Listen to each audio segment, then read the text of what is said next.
Hello and welcome to the Jake and Gino show. My name is Gino Barber and I'm one of the co-founders of Jake and Gino. And on today's show, we have Palak and Niti. They're the co-founders of Open Space Capital and Open Spaces Women and have a passion for empowering other investors to pursue entrepreneurship through real estate investing. In their new book, Accelerate Your Real Estate, published by Bigger Pockets, they share their framework, a spin on the BRRR, known as the BRRR strategy, that will help readers develop their portfolio so it can thrive without constant attention. Without further ado, welcome to the show, guys.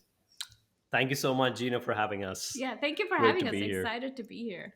And listen, we were talking earlier on before we started recording, and I asked you a question. I really want you to share with the audience why write the book. It's a labor of love. You guys spend thousands of dollars, years of your life, throwing out copies in the garbage, getting editors. What was the real reason you wrote the book? What did you want to accomplish with this book?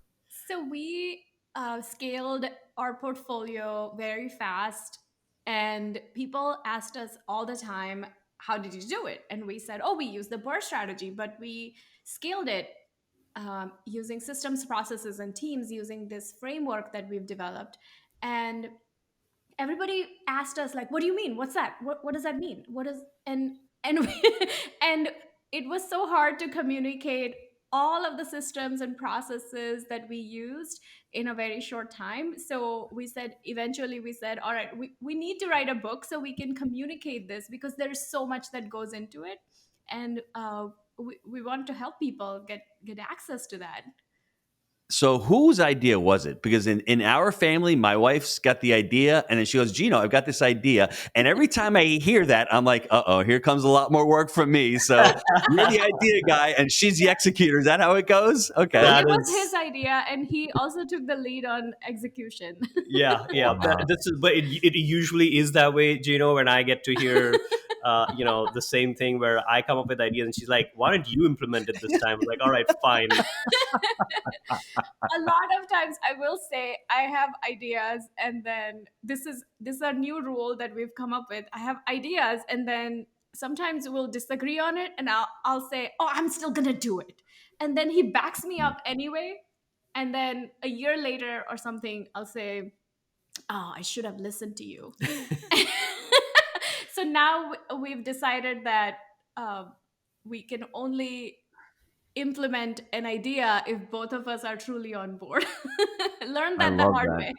Listen, with all kidding aside, I think for me, one of the best things that I've done in my life is be able to work with my wife, to work with your spouse, and there's a lot of trials, a lot of tribulations. It's very difficult, but name one thing in life that you've really accomplished, that you really enjoy, that isn't hard and it isn't difficult. And I love coming home at the dinner table talking about business. We do a podcast together, sharing ideas and sharing an important part of my day. Work is important to me because I have to feed the family, but it's also empowering. It also gives me purpose, and to be able to share that purpose with your significant other is powerful. Did you guys start out working together, or let me get the backstory of why real estate and how you guys came together, started investing? Yeah, sure. So we actually were in corporate for a long, long time, right? So we took the traditional path of going to college, getting a 9 to 5 job, getting a steady paycheck, and we were in that for 15 plus years.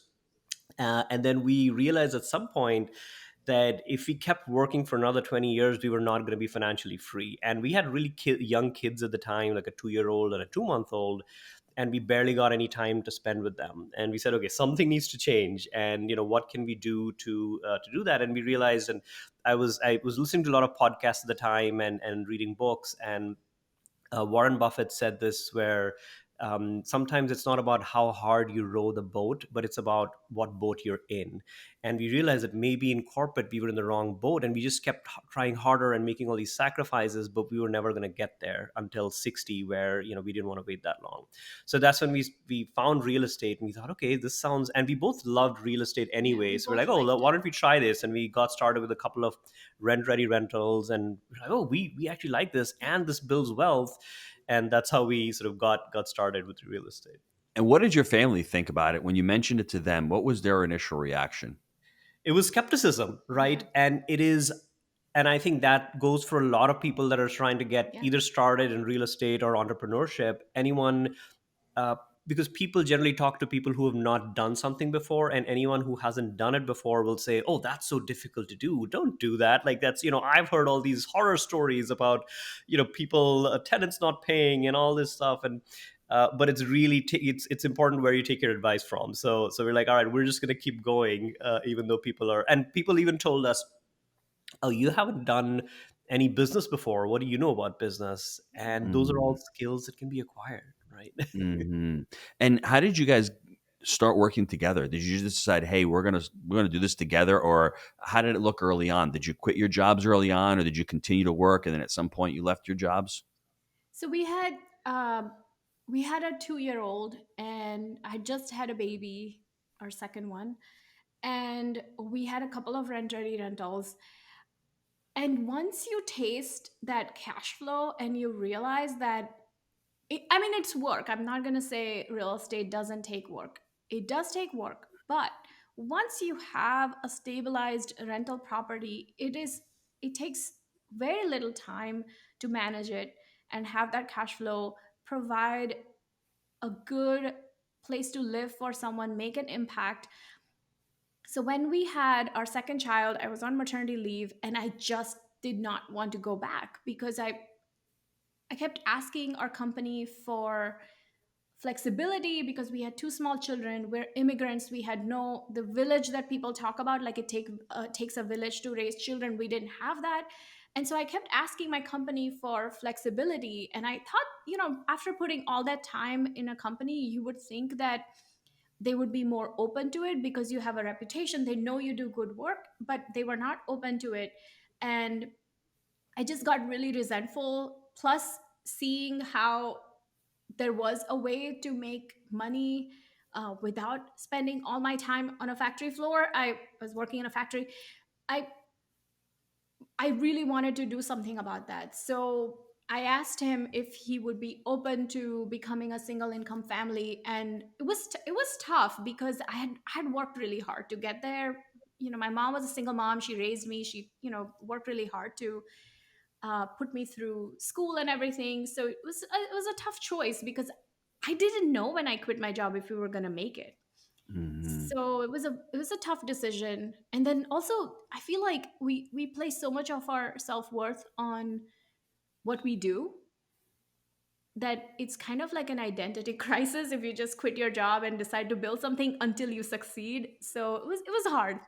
Yeah. But what we Mhm. made it happen, and then started scaling this portfolio, and a few years later he was able to quit his job So I want and to hear join. I want to hear from Pollock because I'm sure that conversation didn't go as smoothly as you said it was because he must have said you ain't leaving your job. What are you nuts? You worked all these years and now you're going to leave? When did you have the realization that your wife was onto something and it really made sense for her to leave? And because I think you said the identity.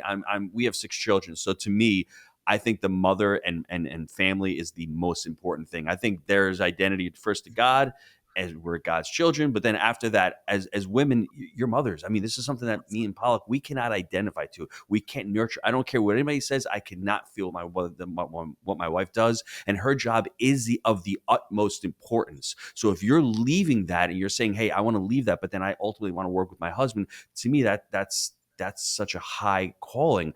But what were your thoughts, honestly, Yeah. initially when she said that? And there's got to be a lot of fear, right? Because fear of the Yes. unknown. All of a sudden, you're going from X to Z, and like I'm making less, and I have to sacrifice, and all of a sudden, I'm the burden. And if I lose my job and sleepless nights, how did that go over with you? What did you think of? What were your thoughts? It was funny because when Palak came and told me that, I was like, I'm a risk taker, like I love Yeah, taking risks. Okay, so I was like, okay, I see where you're going with this. Are you sure you want to do this? Because I know yeah, that like her identity was so tied to everything to she'd my accomplished in her profession. life, as Yeah, is for everyone.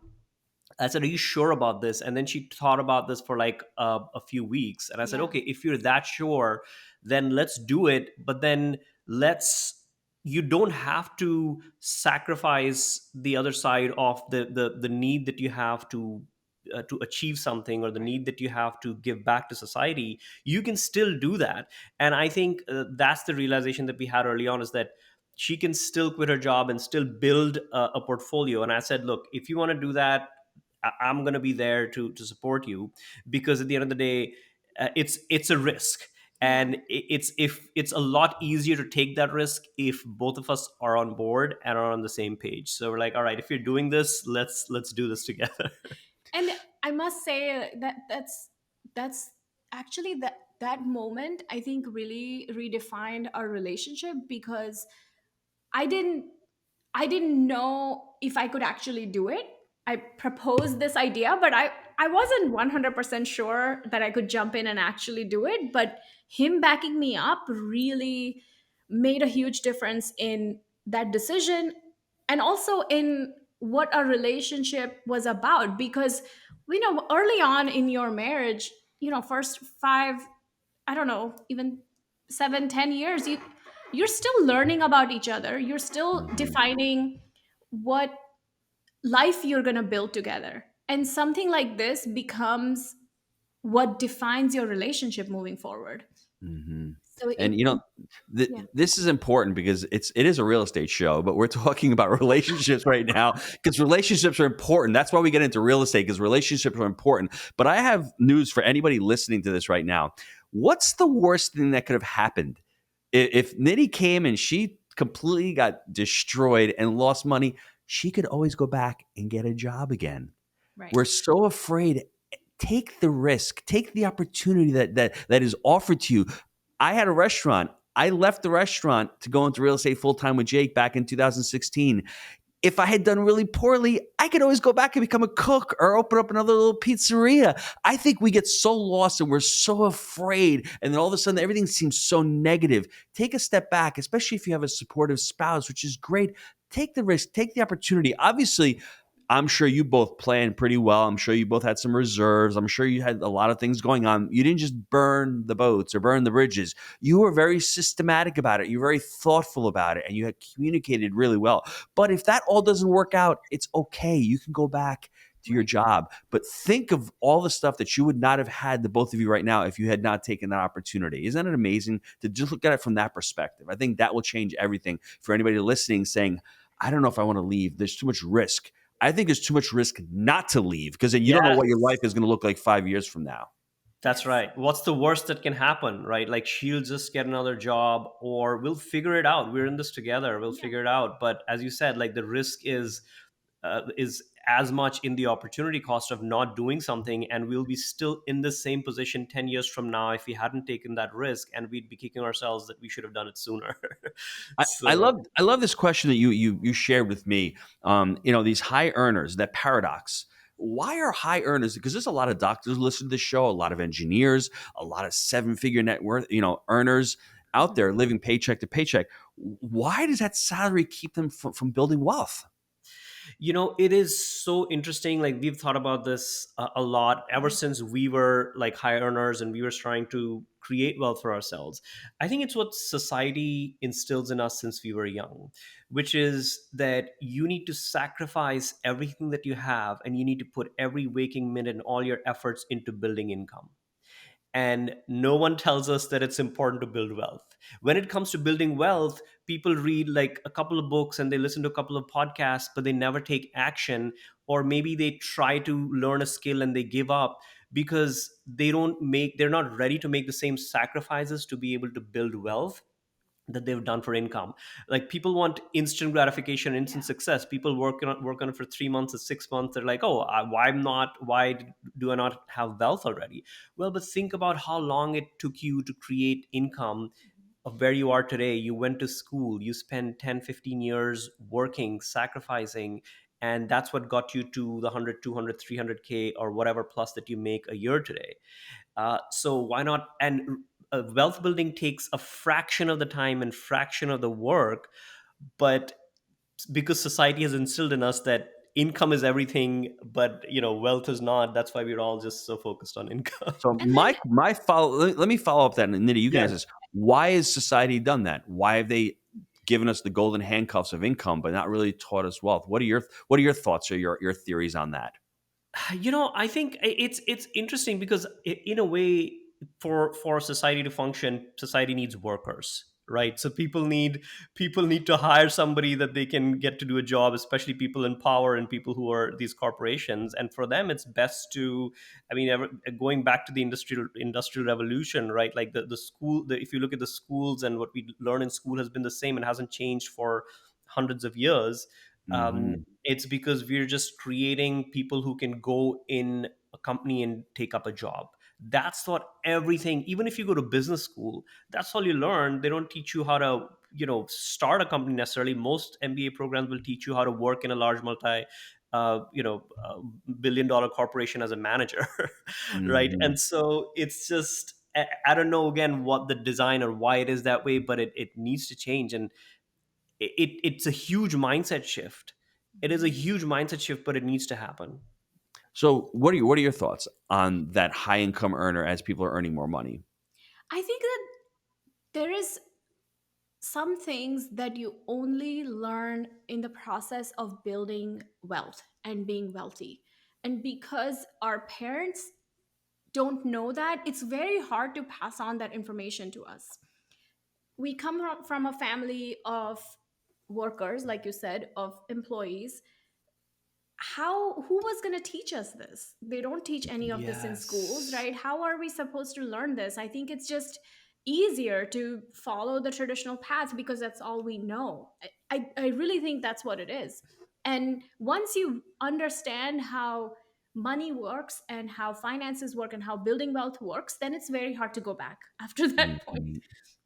Yeah, it is, and to follow up to what you guys are saying, that instant gratification really means a lot. The problem when Yeah. you're a high income earner is you think you deserve to start spending more money on what you're making, right? So if you're making $100,000, all of a sudden your lifestyle tends to go up, and you're Yes. looking at what everyone else is, and it's very difficult nowadays with Instagram, with social media, a lot more difficult than 30 years ago, and it's a lot more easier to spend money nowadays than it was years Yes. ago. So part of building wealth is really reinvesting a lot of the capital that you earn, and that's very difficult nowadays because there's so much temptation out there. It's so easy to spend money nowadays. And I think we get caught up in that. And building wealth is just taking time. It shouldn't be very exciting, just reinvesting your money. And it sounds really easy. And it's simple, but it isn't easy because you just have to adopt certain habits that you guys are talking about right now. That's right. And Gina, can I add one more thing to that? I Absolutely. think if you think back, jobs maybe worked 30, 40, 50 years back, where as a single income family, you could still afford a house, you could still afford a car, and money went a lot farther than it did today. I think Hmm. it's getting so much harder, like even with two jobs, and so many people do multiple jobs, and it's still hard to meet your basic needs, forget like owning a nice house or a car. And so this this framework of getting a job and progressing in your career is not the solution that it used to be anymore. It's getting harder and harder. I love that. Let's dive into the frameworks. You've got a couple of frameworks in the book. You want to go through the ABLE framework first? Sure. Sure. So, ABLE framework, we developed it because whenever we were either we were starting something new or we were pivoting, it was very tough to make a decision on how to go about it and how to take action. And so we put this framework together to make that decision making faster. So if you're say you're just starting out, the way I would look at it is I would say, okay, what's the avatar? What's the specs? The A stands for avatar. What is that I'm after? And a lot of people call it the buy box. People call it the property specs. It's the same thing. What is the avatar of the property that you're after? What is the asset class? Where are you going to invest? How can you simplify it to the point where you know exactly what you're going after? And you can use, I recommend using 3S framework for this.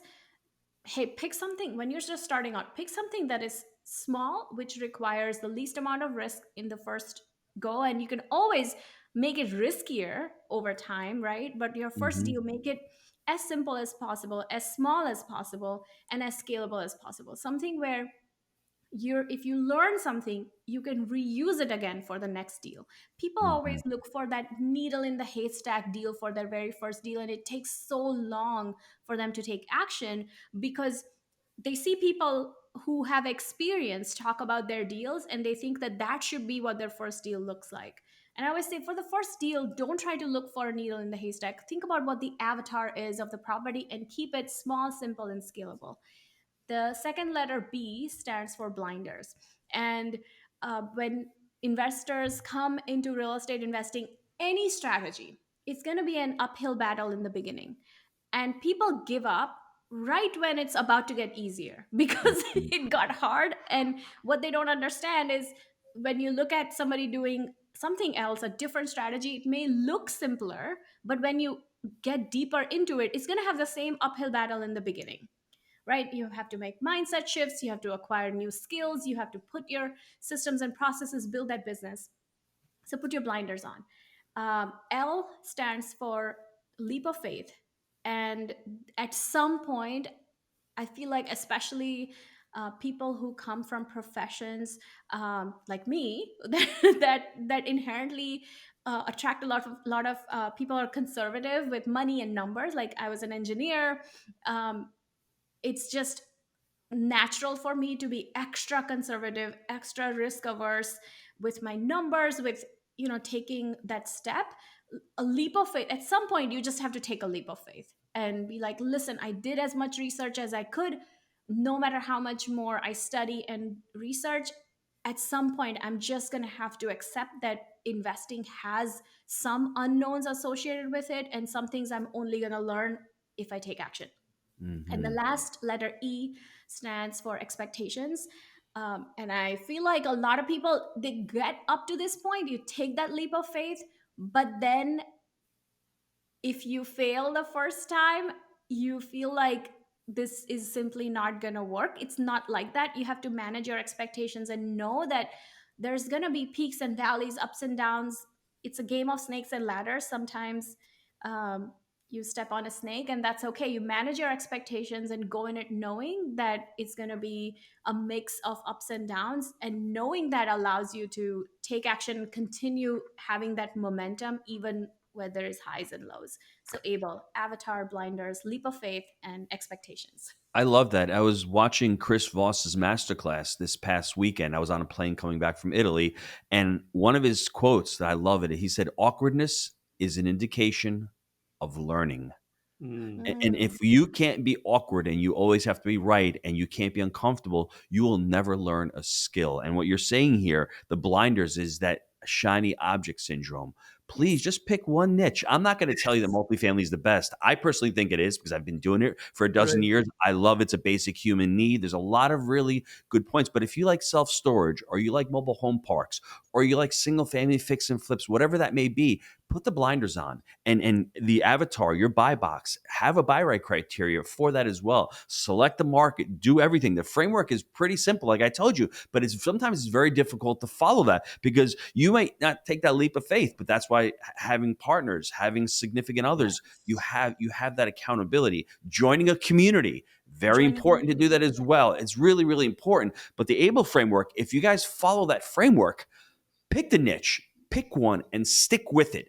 And Yes. it will not happen overnight. I mean, you go to college for 4 years, like you guys had said. Could you imagine if I tell you, if you do this for the next 12 months, you'll have a deal? And then with the next 24 months, you may have 3 deals. And within 5 years, you may have enough income to replace your lifestyle with real estate. And if I told you that, would you sign on to it? Almost everyone would say yes. But then when it comes down to it, wow, there's a lot of work. The expectations aren't there. What we think we can do in 1 year, we really overestimate. What we can do in 5, we vastly underestimate it. So it's important that you follow that framework. Let's talk about the scale strategy here. I think that's an important one as well. I mean, as I'm going through the book, it's a long book. It's a really great book on a lot of different techniques, strategies, your story. What's the scale strategy? So the scale framework is essentially a blueprint, right? So when we first started doing the burst strategy, where we take anything from, like, say, a single family, duplex, triplex, quadplex, you buy a distressed property, you rehab it, you rent it, and you refinance to pull the cash out. And it's a buy and hold, long term buy and hold strategy, right? So you get access to all the key benefits that you get with anything that you hold for long term, which is cash flow, appreciation, the forced depreciation that you do with Burr, and then tax benefits, and also the debt pay down, right? So you get all these benefits with it. When we first started executing that strategy, we ran into a lot of challenges, which is, wait, how do we, finance this thing? Because we didn't have a lot of capital when we started. We had like maybe $25,000, and that too not in cash. That was in like either on a 401k, and we had to like cobble it together. And so we said, how do you scale if you had such limited capital? And we were both had busy jobs and little kids. So we said, how do you scale it if you have very limited time? And so, and the third thing that I would add to that is we wanted to scale fast. We didn't want to wait 10 years or 20 years. We wanted to do it in 3 to 5 years. So that's when we came up with the scale framework, which is essentially a blueprint of how to execute the Burr strategy, right? And how you basically do it in a way that allows you to build wealth fast, but do it using systems and processes and teams. So the scale is an acronym, and it fits with in line with the Burr strategy. So S, which is would be a buy, is scalable acquisitions and deal analysis. C stands for construction without the DIY. A Hmm. in scale stands for adding cash flow in a way that maximizes the cash flow, and there's things that we do there.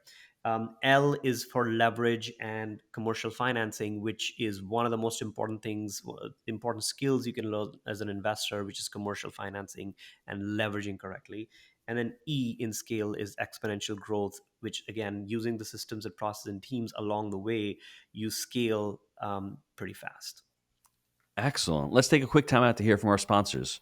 Jake and Gino's Multifamily Mastery 6 is coming to the Gaylord Palms in Orlando, Florida this October 14th and 15th. Join Jake and Gino as they welcome special guests like Chris Voss, Luke Wren, David Green, and many more. Discover Jake and Gino's 3-step framework for real estate success, enabling students to accumulate $4 billion in assets. MM6 is the multifamily event of 2023 that you do not want to miss. Go to jakeandgino.com/MM6 to reserve your tickets today.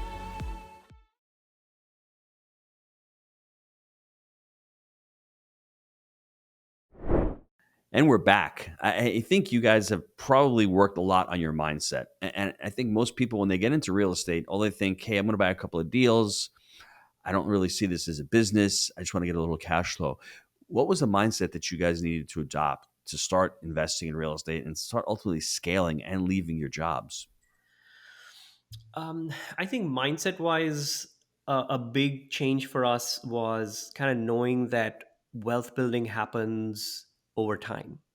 This is not just a lesson we learned once. We need to keep reminding ourselves of it. As an investor, when the market changes, one of the things that you keep telling yourself is, that it's not about timing the market, it's about time in the market, right? And that's what long term buy and hold real estate does for you. And that's what really attracted us. And it really, I mean, it worked for us. We were able to build a portfolio in about 4.5 years and both quit our jobs.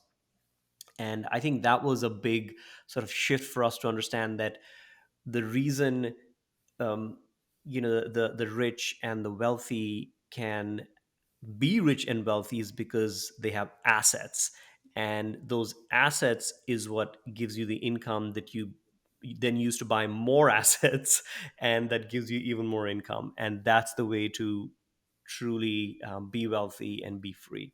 And I think as employees, we are so transactional. And so we're consumers when we're employees. You go to work, you come back, you figure out how you're going to spend that money, how you're going to balance, all of the expenses that you have and what's left over. And maybe you save a little bit, right? So as employees, we're transactional and we're consumers, but then when you go into real estate investing and building wealth, you really have to step out of that and think of yourself as an investor, investment of your time, investment of your energy, investment of your money, and building assets, which is not just the cash flowing assets we're talking about, but also yourself as an asset, Yes. right? Building yourself up. What do you need to do to be that person that's going to create wealth? And these were some of the shifts we hadn't. You don't think about any of this as an employee. And in some ways I feel like necessity is the mother of invention. And when we started investing, we, you know, I was full time real estate, but also with two kids with me full time. So so we had to find ways to scale a portfolio without me physically being everywhere. And Hmm. so it kind of just gave birth to different way. We had to find different ways of doing this because he still had his full-time job. We would work on this together nights and evenings and weekends and things like that, but had to find ways to make it happen. And the only way to really do it was to build it like a business. That's the only way to scale something without physically being present at all times. There's so many places I can go with the next question. I'm just trying to formulate something because you've said so many things to me. First thing is, when you're beginners, you see all the opportunities. I want anyone on here who thinks they're an expert. All of a sudden, things are not. I can't invest outside the market. I can't go into multifamily. There's a lot of things that beginners see and try.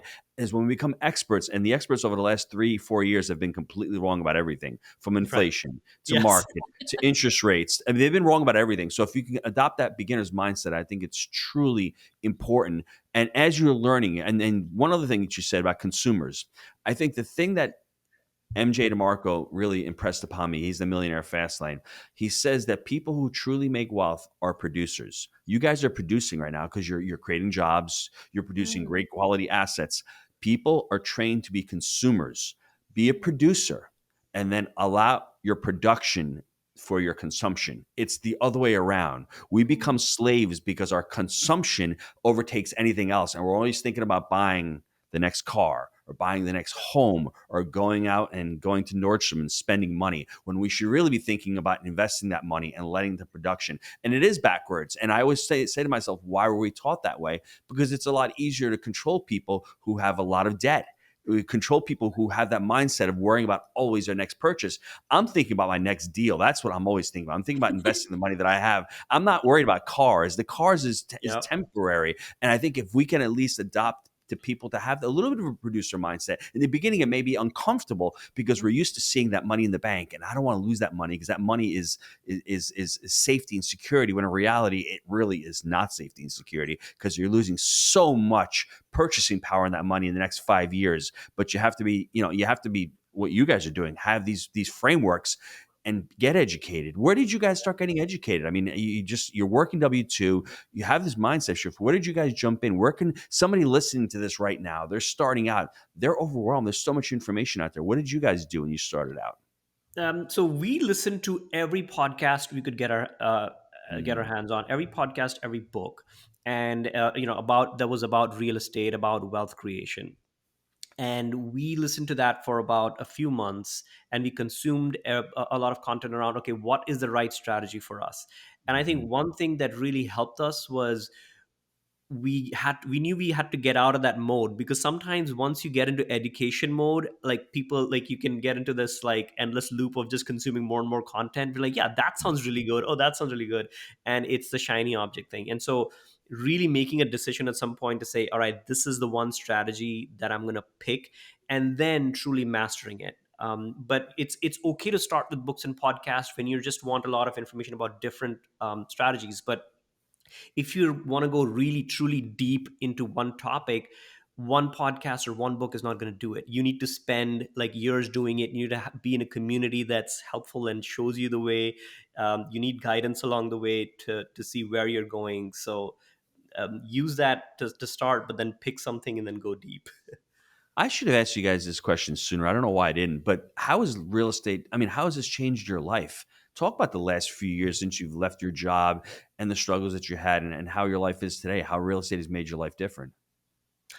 It's different in so many ways, Yeah. right? I mean, I think one, the biggest impact, the biggest goal that we had was that we could spend more time with our family and with our kids, and that has been amazing. So we still work a lot, and one of the things that people think is like, oh, once you get to a point, why don't you just stop working? It's like, no, the whole idea is that we don't mind working. We actually love working and Yeah. love growing and love building something, but we wanted to do it on our own terms. So the biggest thing that has happened is we have the flexibility to say, all right, this week we're just going to spend time with the kids, or we're just going to take a Yeah. trip somewhere and we'll work from wherever we are. We don't have to ask our boss if Yeah. we can do that. We just got back from Portugal and we were working there, but we could have not worked at all, and that would have been fine too, but we enjoyed working, so we worked while we were there a little bit.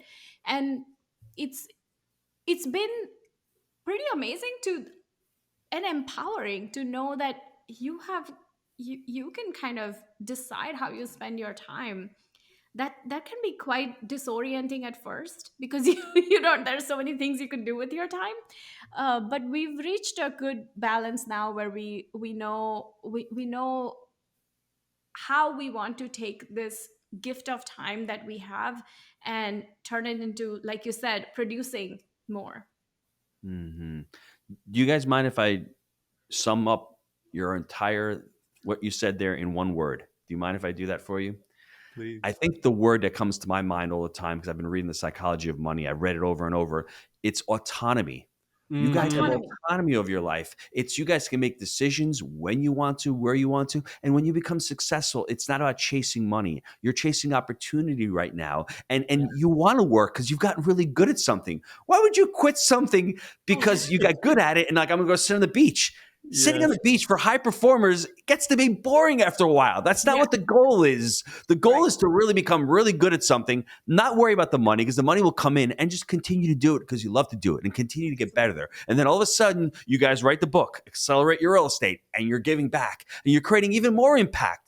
That's what the goal is, everybody. I don't think the goal is to get money and to retire. I think really it ultimately comes down to the autonomy of your time and the financial freedom. Everyone says I want financial freedom. Well, figure out what the financial freedom for you is. For me, simply was just to be able to pay my kids dental bills and to be able to go on vacation and not worry about the stress of where am I going to get the money from. That's what my financial freedom was. It wasn't about buying things. So I think Yes. once you understand that and then you couple that with happiness truly comes from autonomy. Because I was watching you, Palak, when I answered the question, you smiled. When I asked you how did I could see that it truly impacted your life. And it was like, Absolutely. okay, it's not about the money. It's about the trip to Mhm. Portugal. It's not about the jewelry. It's not about the cars. It's about spending more time with my family. It's about writing a book for bigger pockets. It's about having fun and getting really good and being awkward every day because I don't know what I'm doing, but I'm getting better. That's what real estate and building a business and scaling a business will allow you to do. I think that's more than one word. I said it was going to be one word, but I mean sometimes I I love get a that. little carried away, but it's true though. I think when you don't know what you don't know, I always thought the same thing. When I get financially free and I have more income than expenses, I'm just going to chill out and hang out. And most people who have reached that pinnacle in their life is like, well, I've just scratched the surface. That's just the tip of the iceberg. So I don't know if you Yes. guys want to answer, add anything to that. I mean, I absolutely love how you summarize that. One other thing that is really is something that we've cherished a lot since we started doing this is we've made a kids a part of this, right? So the Mhm. kids a part of Yes. our investing journey and our business, and we get to teach them things. And even though like they're really young, they're absorbing all these things about how we think about investments, how we think about businesses, how we think of, and think some things that we never had access to when we Mhm. were growing up. And I'm so glad that we can pass on these things. I mean, that's a huge thing that they're not going to learn from anywhere else. And we're breaking generational cycles, and Hmm. they are not just generational cycles about money. They're about so many other things, because having that time gives you the freedom to work on yourself as a Hmm. parent, as a husband or a wife, as a member of society. It allows you to Hmm. make so much impact, and having that is such a big blessing. I mean, it's hard to summarize that in words even. I love that. Listen, I could speak to you guys for the next 6 hours, and I think the Same listeners will be here. like, Same, "Hey same. I guys," was just thinking but I that. want them to buy the book. So where can they get a hold of you? Any websites where they can get a copy of the book as well? Yeah, so they can get a 10% off coupon on our website at openspaceswomen.com/book. There's a 10% off coupon, and then buy it from Bigger Pockets, or search Awesome. for it anywhere you buy your Yeah, books. or You'll be able to, Amazon. or Yeah. Amazon, yeah. um yeah, it's the name of the book is. Accelerate Your Real Estate. Before I let you guys go, I need to recap the show for the listeners because I know there's some people out there that may be listening to this and maybe saying to themselves, "Well, Pollock and Nitty can do it, Jake and Gino can do it, but I can't do it." And I'm here to tell you, this is a pizza guy right now. My drug rep buddy's not here on the show right now. But he'll tell you, and you have two former corporate W-2 workers who thought they couldn't do it in the beginning. They found their why, they found the reason, and they did a methodical, slow way to get into the business. They actually sat down and had a conversation amongst themselves of how do we do this? And then they went and they got to work. They must have felt awkward for the last 5 or 6 years learning this and continuing to hone their craft, continuing to buy a deal, continuing to reinvest. And was it easy? Absolutely not. But was it worth it? It's always nice to go to Portugal and to be able to say, hey, I may want to work and I may not want to. But what's even more powerful is she did work and she enjoyed the work. And that's what life's all about. It's about creating impact. But for me, becoming financially free is just for yourself. But once you become financially free, you're able to help others and to include your spouse and to include your kids in that journey. There is nothing better in life to be able to do that and to be able to teach the next generation to get out of that mindset of I have to go work for someone else when I can create my own wealth and begin to build my wealth one step at a time. I just want to thank you both for being on the show. It's been an honor and a privilege, and accelerate your real estate. Go buy it at Bigger Pockets. Go buy it at Amazon. Thanks, guys, for being on the show. I really appreciate it today. Thank you for Thank you having for us, Gino. having This us. was so much fun. Yeah, we really enjoyed it. Thank you.